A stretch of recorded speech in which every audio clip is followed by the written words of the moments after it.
I really think museums need to come to terms with who they are and what they're for. And this may change from country to country or even from museum to museum. I don't think museums can ever let go of the fact that they are in a sort of a triangular relationship. They have objects, they have a collection, and they have a public. Now, my personal point of view is that without the public, a museum is nothing more than a very expensive storage area. So they might as well shut their doors. So for me, public is paramount.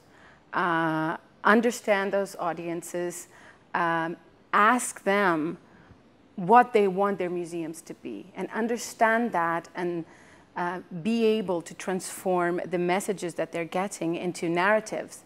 Of course, this raises the big debate, are we dumbing down, and are we actually just ready to create any sort of easy narrative because that's what most people will relate to. And there will be a certain element of transforming sometimes a very complex message into a perceivable message. But it is important to understand that our priority, and I say this especially for public museums because they do carry a specific mandate, our priority is the people who come through our doors. And that should be our priority. If they're not coming through our doors, we need to ask ourselves why.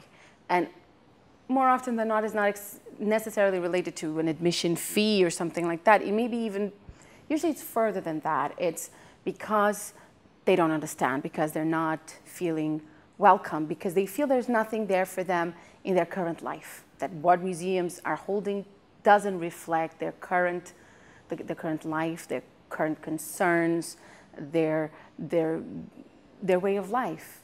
And once museums do that, the people will come.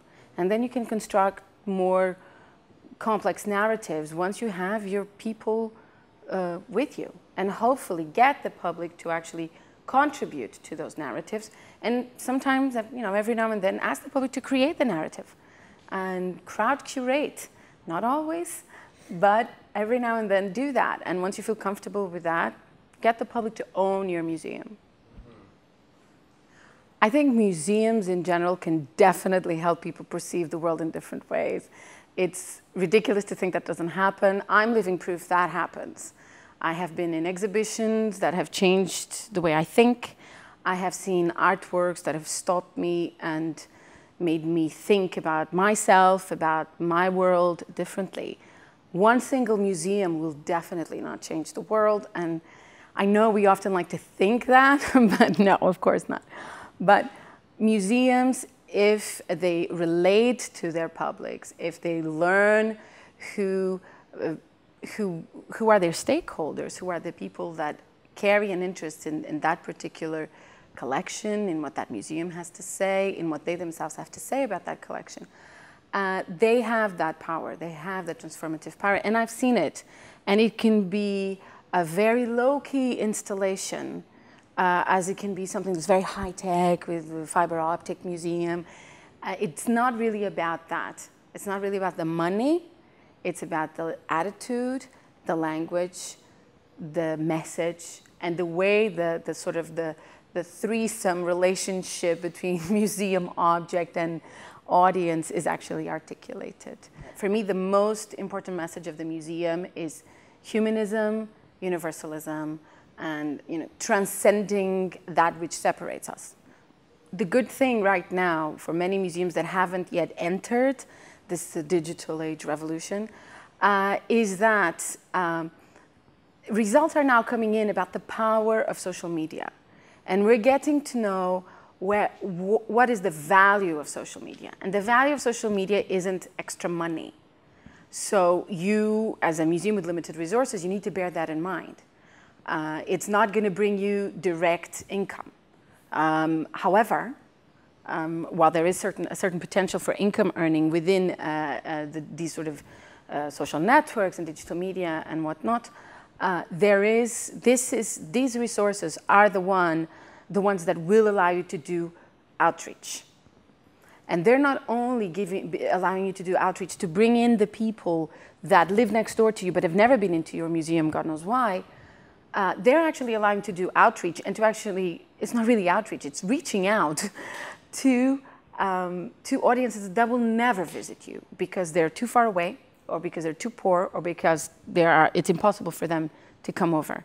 So you can actually have your physical visitors and your digital visitors, which can be just as important. And as a manager, I have to worry about that. From an income perspective, the digital visitor is a great compensation, and because you can just link to the shop. And it's much more low cost, the contact per visitor, if you have a digital visitor than if you have a physical visitor. So again, using numbers only, which is very, very important. This is the 21st century. It would be foolish not to engage in the digital revolution. However, we have limited resources. Personally, I've been a curator, and with all due respect to my colleagues, I do think that when a museum has to choose between a communications officer, someone who knows how to work in the 21st century world, that knows how to communicate through smoke signs as well as through Facebook, I will choose that person, because that person is reaching out to the people I don't get to see, and is finding out more about them, and maybe is allowing me to bring those people in, or is allowing me to create a whole set of museum ambassadors that will be defending my museum and standing for the museum and for the collection 100 miles away from here, 1,000 miles away from here. And this museum will have an assembly of a family, let's say like that, that isn't bound by just geographical closeness or reputation. That it's a family that is interconnected by the sheer fact that they like that institution, they like its collections, they relate to its collections, and they relate to the language and what the institution stands for. That's the value of the digital media, in my humble point of view.